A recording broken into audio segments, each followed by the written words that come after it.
Hey MIAA fans, welcome back to another episode of the MIAA Network 360 show, where we bring you content every week from the MIAA conference. I'm your host, Bethany Bowman.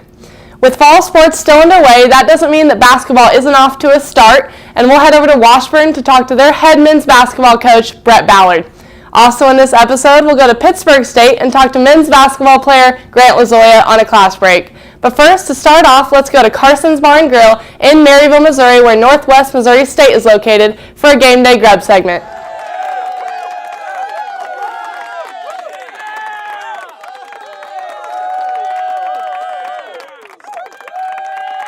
MIAA fans, next time you are in Maryville, Missouri, come downtown to Carsons Grill. We'll go inside shortly to talk to Carson Riedel, who started this place up. Maryville is where Northwest Missouri State is located, and Carson will tell us just what the inspiration was for this place and how he got it started in 2006. Here at Carson's Grill with owner Carson Riedel, I just want you to tell me, how did you get this place started? What was the inspiration for it? Well, 12 years ago when we first came to town, we used to drive up through here to go to the in-laws' house, and there was nothing like this here, so we decided it was a good fit. I've been in the restaurant business for a long time, and it was time to do it on my own, I guess. What have you liked about coming to Maryville and starting a place up that a lot of fans come here to eat? Bearcat Athletics is everything. I mean, they brought so much money into our business. The fans are great. You don't find any other community like this where everybody just wears green every day and gets excited about Bearcat sports. It's awesome. Describe this place on game day. Insane. I mean, we'll open at 10:30 and run the last person out of here at 10:30, and it's just nonstop the entire time. What are some of the best things on the menu? So if people want to come here, stop here in Maryville for a game day, they know what to get. Well, that's a loaded question. Well, all our proteins are fresh, never frozen. So pork tenderloins we buy fresh every day. Our ground beef for our hamburgers we buy every day fresh from our local Hy-Vee. So those products are always fresh, great. Real half-pound products. You can have a tenderloin grilled or crispy. People love our wings. We have a lot of unique things that we put on burgers. We have a burger that we put peanut butter, bacon, and Monterey Jack cheese on. We call it the Triple Play. It's pretty popular, but our most popular burger is probably the Western burger. It's some barbecue sauce, bacon, cheddar cheese, and an onion ring.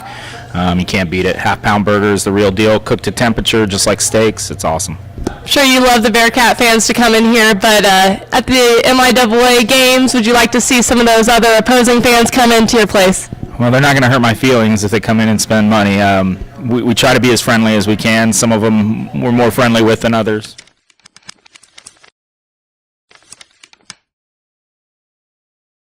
Basketball season is just getting started, and Brett Ballard enters his second season as head coach of the Washburn Ichabods. Last season, he guided them to a 22-10 record and their first NCAA postseason appearance since 2012.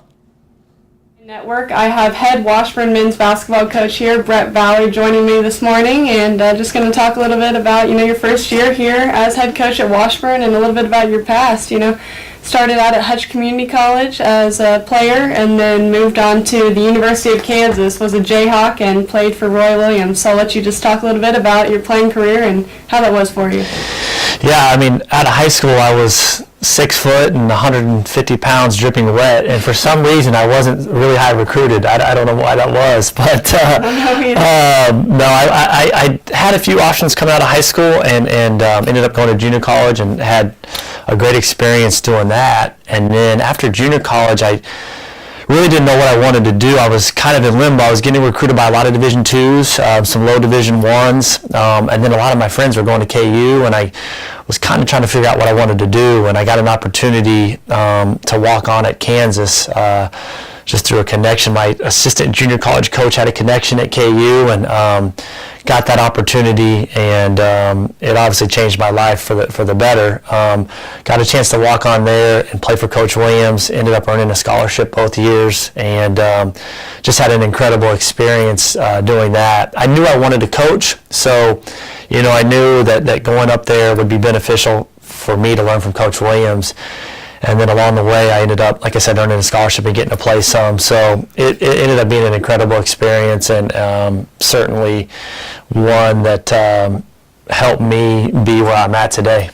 Can you tell us a little bit more, just, some of the day-to-day life playing for Coach Williams and how that was for you as a player? Yeah, I think the thing with Coach that stood out to me, there's a bunch of things, but I was just a walk-on, but he treated me the same way he treated Kirk Heinrich or Nick Carson or Jeff Bochy. I mean, he treated everybody the same way, and he put it this way. He said, if those guys are going to get a steak, you're going to get a steak. If those guys get travel gear, you're going to get travel gear. But also, if those guys are expected to compete and perform a certain way in practice, your expectations will be that way. And so, he cares so much about his players, and I think that's why one of the big reasons why he's had so much success over the years at Kansas and now at North Carolina.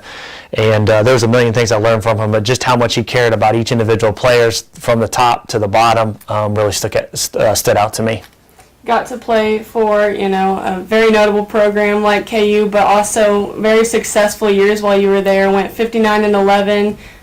Also had a Sweet 16 and a Final Four appearance. Can you, just talk about the March Madness experience and, what it's like in that playoff time and, the motto "Survive and Advance," how that was for you guys? Yeah, it was, the playing part of it was great. My junior year, we had a solid year and actually lost in the Sweet 16 to Coach Self's Illinois team, which is kind of ironic. Then my senior year, we had a really good team. We lost our first game in Maui. And then we only lost, I think, 2 games the rest of the year. We had a really good team and could really score the ball. We ended up off of that team having Drew Gooden was the 3rd pick in the draft. Kirk Heinrich was the 7th pick in the draft. Nick Carson, I think, was the 12th pick in the draft. Aaron Miles, all-time leader in assists at KU. Wayne Simeon was a draft pick. So we had a really nice team. And the thing that stood out more than anything for me was going to the Final Four was incredible, and that experience was awesome. But when we won the Big 12 regular season title, to me, that stood out because our junior year we didn't win it. And to win it our senior year, we went 16-0 in the conference and didn't lose any games. That experience, probably that total package of winning the entire conference season, probably stood out even more than the opportunity to go to the Final Four. Now, the tournament was fun. The NCAA tournament is incredible. There's a lot of pressure. Getting to go to the Final Four was a great experience. We ended up losing to Maryland, who ended up going on and winning the championship. But I just remember more than anything, the experience of winning the Big 12 championship was something that has lasted, stuck with me for a long time. So then, finish your playing career in 2002, and then from 2003 to 2010, are still with the KU program, and, Bill Self came in, and you got to work with him. Just talk about, how your progression of coaching and within the program kind of evolved. Yeah, so my plan was I was getting my degree in secondary education, so I had planned just to be a high school coach and teacher. That was kind of the career path I was on. And then Coach Williams left the year after I got done playing, and Coach Self came in. So I go and meet with Coach Self, and I'm trying to get on the coaching staff. And we had a short meeting, and he was great, but basically he's like, I don't really have anything for you, but if you want to come around and volunteer, you can volunteer. So I remember talking to my dad. I was pretty disappointed because I was hoping to get on the staff, and my dad's like, why are you disappointed? Like, he said you could come volunteer. You have an opportunity. So I thought about it, and so that's what I did. I just went up there basically every day and went to the office every day. A lot of days Coach Self didn't even know I was there, but I would just go help the coaches with whatever they needed. In my first year, just volunteer. I didn't get paid. I was working some side jobs to make some money and pay some bills, and I just went up there and volunteered, and it was a great experience for me. I ended up that second year getting the video director position, and then from there got the director of ops position a few years later. It was all the behind the scenes stuff, but I'm very thankful I had that opportunity because I had to work with the marketing department, facilities, with our equipment people, with the administration, with compliance. And so I learned all the behind the scenes things that go into making an athletic department successful. And I think now I have a greater appreciation for what those people do. And as a head coach, I think that allows me to have a better relationship with them and a better working relationship with them and understanding what all goes into making a program successful. So it was great experience. Learned a lot from Coach Self, obviously, from a basketball side of it, and got to experience some incredible things along the way. Final Four, NCAA championship, a lot of Big 12 titles, but career-wise for me, probably the most important part was just learning all the behind-the-scenes things. would you say now that you've had to do all of that and worked and volunteered and did, everything besides coaching as well, that helps you at the Division II level now that, you kind of have to handle a little bit of academics, you got to handle a little bit of, this and that at this level? No question. At any level, even Division I level, but, it's at the Division II level, a big chunk of my day has nothing to do with coaching basketball. A big chunk of my day may be involved with academics or compliance or marketing or how to promote our program. So, I love the coaching basketball part, and being on the court is great, but that may be 2 hours of my day. There's a big part of my day behind that sometimes doesn't always involve X's and O's in basketball. So, without a doubt, I think that having that experience in the operations and more of the behind the scenes things, I believe it's helped me be a better coach. So you mentioned during your time at KU, tons of Big 12 titles and appearances and all that kind of thing. Let's talk, since we can't, do all that, just about that 2008 national championship and, just that experience of being on a staff that, comes out on top. Yeah, it was crazy, and I can remember in the championship game, we're playing Memphis, and I'd grown up a Kansas fan. I grew up in Hutchinson, KU fan, come to KU games, big Jayhawk fan. And so I remember being on the bench during that game, and we're down, whatever it was, 7-8 with about 2 minutes to go, and I just had this feeling like, man, we're not going to get this done. I was just sick to my stomach, and I was thinking, man, Memphis hasn't really, they had a good program that year, but they hadn't really been that good over time, and here they are, Kansas had all these good teams year after year after year and just hadn't been able to win a championship. And I remember thinking, man, this isn't fair, like, this isn't right. And then, little by little, those guys made some plays. Mario obviously made the big shot. If you look at a replay, I'm towards the end of the bench, and I jumped, and if you watch a replay, I seriously could have dunked the basketball. I jumped so high when he made that shot. My vertical was like 40 inches on when he made that shot because I was so excited. And then, those guys got it done. And just one of the most surreal experiences of my life. Beyond my wedding and the birth of my children, that was one of the greatest days of my life, to experience that with those guys and to accomplish that. People put a lot of stock into winning a championship, an NCAA tournament championship, and that was incredible.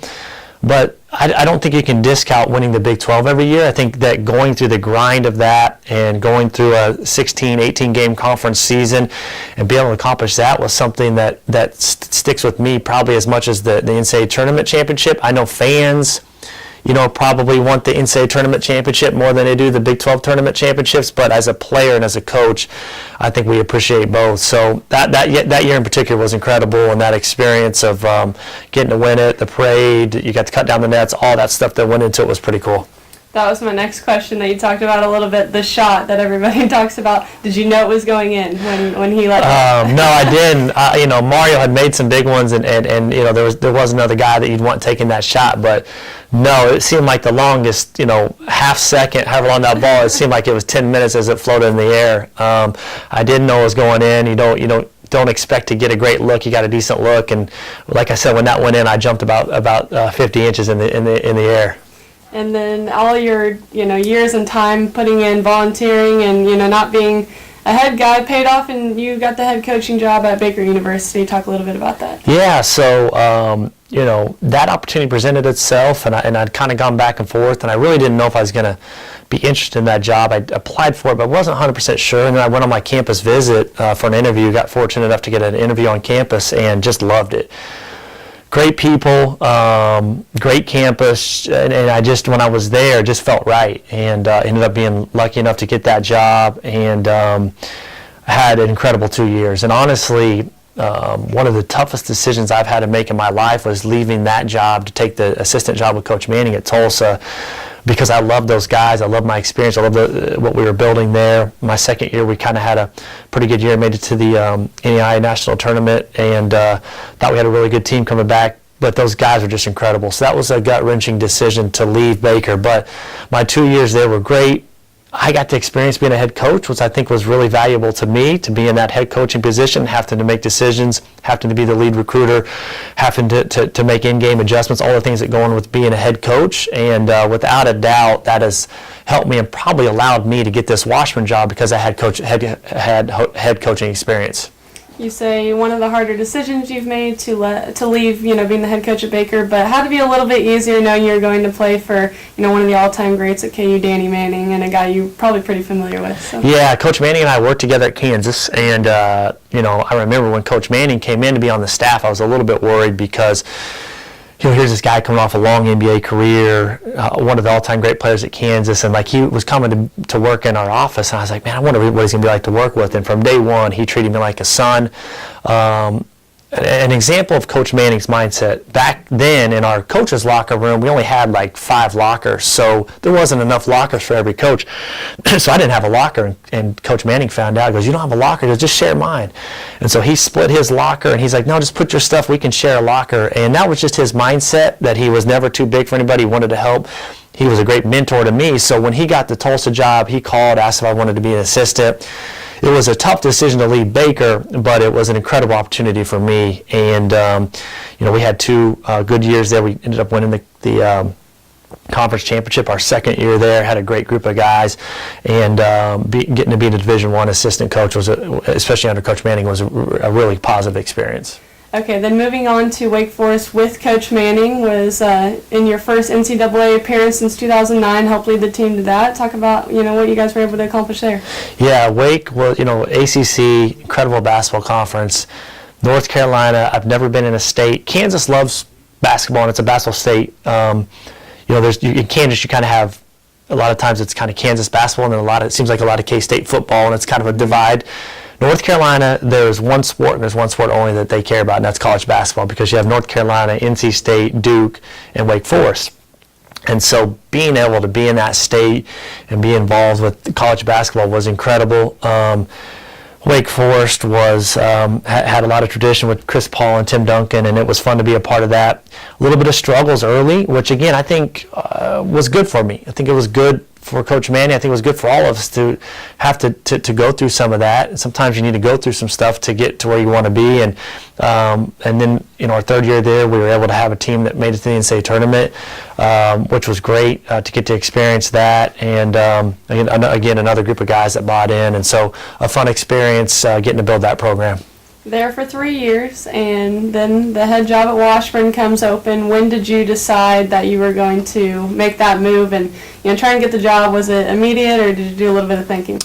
So I think I found out Coach Chipman was leaving sometime in the fall, and as soon as I heard, I was a little bit surprised, because I have so much respect for Coach Chipman and what he did here, and I just you just think he's going to be here forever. And so when I heard Coach Chipman was going to retire, I was a little bit surprised. And then, immediately started thinking about that could be an incredible opportunity. So started laying the groundwork a little bit. They really didn't open the job up until, in the wintertime. And like I said, was fortunate enough to get an interview and go through that process. But certainly this job was on my radar. I just didn't think it was going to be a possibility until much further down the road. So when the opportunity didn't present itself, I jumped all over it. When you got the call or the information that the news, I should say, that you were named the head coach, you can describe that feeling and how excited you were? Well, it was, I was in the office at Wake, and I got the call from Lauren Ferre, our athletic director, and or the athletic director at Washburn, and you're nervous, because he's like, and so when he offered me the job, I about jumped through the roof, went home, talked to my wife and family. They were excited, and I just feel blessed and fortunate to be at a university like this, with the resources we have, with the tradition they have here, the location, in this conference. It's an incredible opportunity, and I know what a special place this is. So I was very humbled by it, still am very humbled by it, to be at a place like this. And now we're just trying to build something here and build off what Coach Shipman did. And so we've been, doing a lot of these campus visits, talking to a lot of MIAA coaches. You got Kim Anderson at Pitt State, who's obviously won a Division II title and been a D1 coach, and Coach Doty at Emporia State has had some championships under his belt. And then you've got Jeff Bochy, who was your former teammate at Kansas, who is the coach at Missouri Southern. Just shows how tough of a league it is and the type of caliber of coaches that you're up against. But what does that say about the MIAA and every game, the challenge that you have? Don't remind me. I try not to think about how good this conference is until we start practice. I try to put that off as long as possible because you got Ben McCollum, national champion. You got Coach Bochy, who I played with, have a great relationship with, who's done an incredible job. Coach Anderson's won a national championship in Division I head coach. Coach Doty coming in, across the board. Mark Johnson. I mean, yeah, this league, big time coaches. And I knew that going into it, right? Like, I knew going into this that this was going to be challenging. And last year being my first year, I went through it, and it was. I mean, we had a good team here at Washburn. I inherited a good team, and we had to fight and scratch and claw to win every single game. And so knew going in that this was going to be a challenge. And again, just last year proved it. Great coaches. They recruit well. They scout well. You've got to be prepared every game because they're going to have their teams prepared. Their teams are going to play hard. I think for the fans and people that come, it's great basketball. I mean, great players, high-level basketball. The games are, the thing I like about it, too, for the fans is the games are less than 2 hours because of the flow of it. We don't have a bunch of stoppages with media timeouts and all that stuff. So just an incredible overall league. And the coaches, even the coaches we've added this past year, are going to make it even more challenging. I love that. I mean, it's part of what makes me. I love the to compete against people, but I also try. It also is what keeps me up in the middle of the night thinking about how are we going to beat these teams. So hit on a little bit with Coach Bochy being your former teammate at KU. What are some of the fun things in that matchup with Missouri Southern? And are you guys texting each other the night before, like, "Hey, I'm going to beat you," or anything like that? So Jeff's locker at Kansas was right next to mine. And I came in as a walk-on, nobody. I'm scared to death. And then I'd watched Jeff play the 2 previous years at Kansas. I came in as a junior. He was already a junior. And Jeff was great. Jeff was great from day one. And, we remained friends after leaving KU, have followed his career coaching path. And so when I got the job, he messaged me. We talk and message quite consistently. Once the season starts, we don't talk as much. I think we're both in our mode of coaching our teams, and we really don't text too much leading up to that game week. He's a great competitor. He's done an incredible job with that program. They had a really good year last year. They got a really good team coming back this year. And so my thing is, I like Jeff as a teammate, but now I'm just trying to find some way to compete against them and win some games against them, in MIAA. But Jeff's a great coach. He's like I said, he's done a great job with that program, and I got a lot of respect for him. Not only how he treated me as a teammate at Kansas, but now what he's doing there with that program. Awesome. I hope Coach Bochy's watching right now. Can you tell me a little bit about your just coaching philosophy, if you had to, kind of specify and be real specific about, your key points, what would they be? Yeah, I think, for us, we want to be a players first program. And so what we mean by that is, everything we do in our program is trying to help our players be successful both on the court and off the court. And so, our daily plan, we try to be very organized, and we try to be as detailed as we can in helping our guys have success. In return, if we're going to do that for our guys, then we have very high standards for them. And we tell our guys it's not easy to play at Washburn. What we're asking them to do, both on the court and off the court, is not going to be easy. But we feel like if they can sustain those standards, then we'll have a chance to be successful. Not only, again, winning basketball games, but for them to leave out of here with their degrees and being successful in life. And I have a great staff. We have a great support system here that allows our players to have success. And I'm fortunate for the people that help me to help our guys be successful. But the bottom line is we want put our guys in a position to help them go and be successful in basketball and in life. Lastly, what are you looking forward to most going into this season? Second year as a head coach, and just about to get underway, and what seems like won't be long. So what are you excited for? Well, it's getting close. I'm getting excited. We lost 5 seniors, 4 of which started last year. So we've got some challenges. We lost Brady Skeens, who was an All-American big and one of the best bigs in this conference the last 4 years. And so I like that. It's going to be challenging and it's scary, and we're going to miss those guys. But I think now it's the challenge of of building our guys and coaching this team and figuring out how can we help these guys improve to get back to where we were and hopefully even better. And I'm looking forward to working with this group. We got some good players coming back. Javion Blake's played in some big games, has been a big-time player in this league the last 3 years, going into his senior year. Tyus Martin was our most improved player. Dave Salak's a senior that's played in big games. So we have some leadership coming back, some guys that have played in some big games that I know are hungry. We made it to the conference tournament championship game last year, which was a great experience for our guys. Went to the NCAA tournament, which was a great experience for our guys. But now it's how can you sustain that, and how can we improve? And that's our challenge as coaches. And I know our players are excited and hungry to try to improve on that. Finally, on our class break segment, we stopped by Pittsburg, Kansas to talk to men's basketball player Grant Lozoya. He's been all over the country in his college basketball career, but he finds himself in Pittsburg, Kansas for his senior year.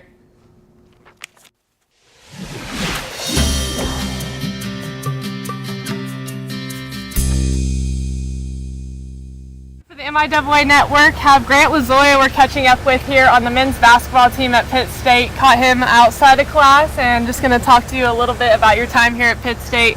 What is your major and how many hours are you taking right now? My major right now is not sports business, sorry, it's my old school. Business management now.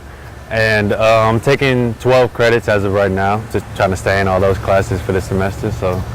Okay, so you mentioned your old school. You had transferred here from Stetson University, where you're also on the men's basketball team. From California, Agora Hills, but you're not in California anymore. You're in Pittsburg, Kansas. So talk about that transition a little bit. It's a big culture difference coming from California to Kansas, of course. But honestly, I like Pittsburg, Kansas. It's slow. It's calmed down. It takes me 5 minutes to get anywhere instead of an hour. So I like it out here, you know. I have to ask this just because I'm from Kansas and I feel like anybody that lives on the coast does this, but do you surf? I do not. I've never surfed in my life. You have never surfed in your life? Not one time, no. Okay, so I just guess had that little stereotype for you Cali people. But, yeah. Men's basketball team 2 years ago, you hadn't got here yet, and then you arrived here last year, had a 12-game improvement from the year before. What does that say about you guys that came in and how hard you worked? I think it says a lot about the team that was brought in, also the coaching staff, and it was a big turnaround for everybody. There was basically 9 new guys coming in, 9 old guys, and a whole new coaching staff. So we had a lot of learning to do very quick, a lot of chemistry to get situated and everything before the season. And I don't think we were able to accomplish our true goals of last season, but it's definitely a big step up from the season previously. Yep, so now the standard's been set. What are you expecting this year from your team here at Pitt State? Everything. I want to win everything. National championship, that's what I expect, for sure. I'm holding everybody accountable. Do you have any hobbies outside of basketball? I like to play a lot of video games and just, meet some new people every now and then. If not, I'm sleeping. And, actually the 2 other athletes, this is weird that we interviewed at Pitt State, said video games. Darian Taylor on the football team, Courtney Nelson on the track and field team. Do you play Fortnite? I gotta say, yeah, I do. It's fun, everybody plays, so it's a good little vibe when you have your friends online with you. So. And how many dubs do you have? A lot? Well, it depends. I got like 50, 60, something like that. Is that a lot? I don't know. I don't know. It depends. It depends on how good you are, how much you play. Can you give us your gamer tag in case anybody wants to play you? The G Money 2. That's a shout out to anybody who want to play. Okay, so if you want to play Grant in Fortnite, make sure to add him on that gamer tag and look for him on the Pitt State basketball court. Thanks a lot for being here. Yes, man. Thank you. That's it for this week's episode of the MIAA Network 360 Show. We'll be back again next week to bring you more content from the MIAA. Right now, it's a great time to be an MIAA fan, with fall sports getting into their championship seasons and winter sports are just beginning. It should continue to be a great year for the MIAA, so don't forget, fans, to bring your A game.